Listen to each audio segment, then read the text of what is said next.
কয়েকটা ঘটনাকে এক সমীকরণে আনতে চাইব আজকের এই অনুষ্ঠানে। এবং এই অনুষ্ঠান শুধুমাত্র ভারত, দিল্লি ব্লাস্ট, মুম্বাই হামলা বা অন্যান্য ক্ষেত্রে বাংলাদেশ বা পাকিস্তান নিয়ে নয়।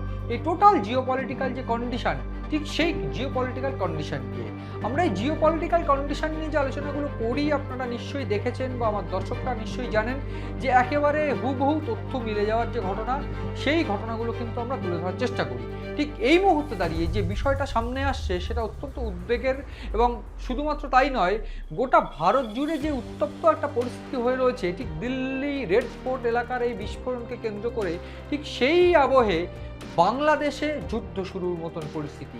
কেন আমি এই বিষয়গুলোকে মেলাচ্ছি এবং কেন জিওপলিটিক্যালি এই বিষয়গুলোকে একই সুতোয় গাঁথার চেষ্টা করব বা করছি সেটা আপনারা বুঝতে পারবেন এই ভিডিওটা শেষ অবধি দেখুন।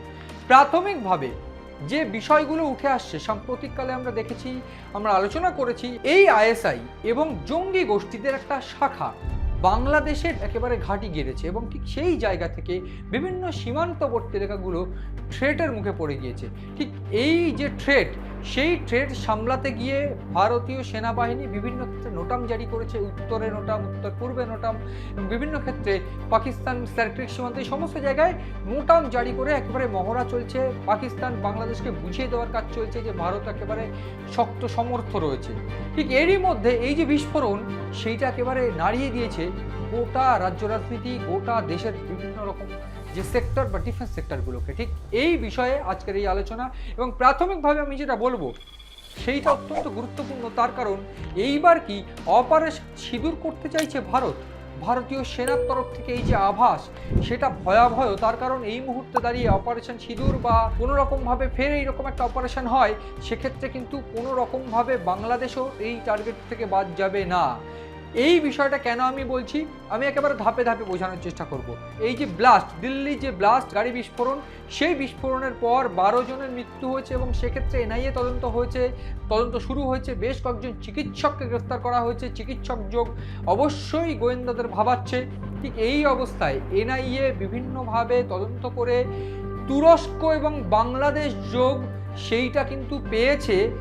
এই যে গ্রেফতার হয়েছে আদিল, মুজাম্মিল এবং এই শাহিন, যিনি চিকিৎসক, মহিলা চিকিৎসক, তারাই মূল মাথা, এবং ইমরান নামক একজন যে ইমাম, এক্স ইমাম প্যারামেডিক্যাল অফিসার, তাকেও গ্রেফতার করা হয়েছে। ফলে তাদের সঙ্গে জিজ্ঞাসাবাদ করে বাংলাদেশ এবং তুরস্কের যোগ পাওয়া গিয়েছে এবং তথ্য উঠে আসছে যে এই আদিল এবং মুজাম্মিল বা উমর, যিনি আত্মঘাতী বিস্ফোরণে, তাদের সঙ্গে তুরস্কের যোগ ছিল, তারা তুরস্কে গিয়েছিলেন, তারা জেএমবি নেটওয়ার্ক থেকে শুরু করে জঙ্গি নেটওয়ার্কের সঙ্গে একেবারে ওতপ্রোতভাবে জড়িত, এমন তথ্য উঠে আসছে।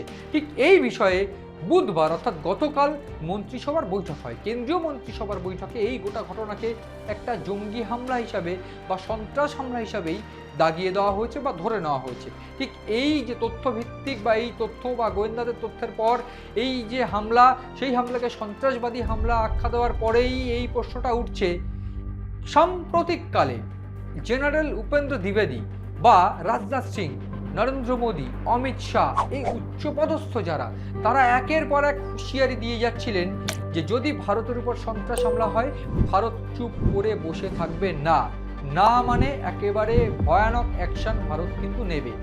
একদিকে আমরা দেখেছিলাম পেহেলগাঁও হামলার পর অপারেশন সিঁদুর, এবং ঠিক সেইখানে অপারেশন সিঁদুরে যেইভাবে পাকিস্তানের জঙ্গি ঘাঁটিগুলোকে ভেঙে গুড়িয়ে দেওয়া হয়েছে, ঠিক এইবার অন্য কোনো অপারেশন ভারত নিতে পারে, এবং সেক্ষেত্রে কি এই অপারেশন সিঁদুর, এবং সেই অপারেশন সিঁদুর কোথায় কিভাবে হবে।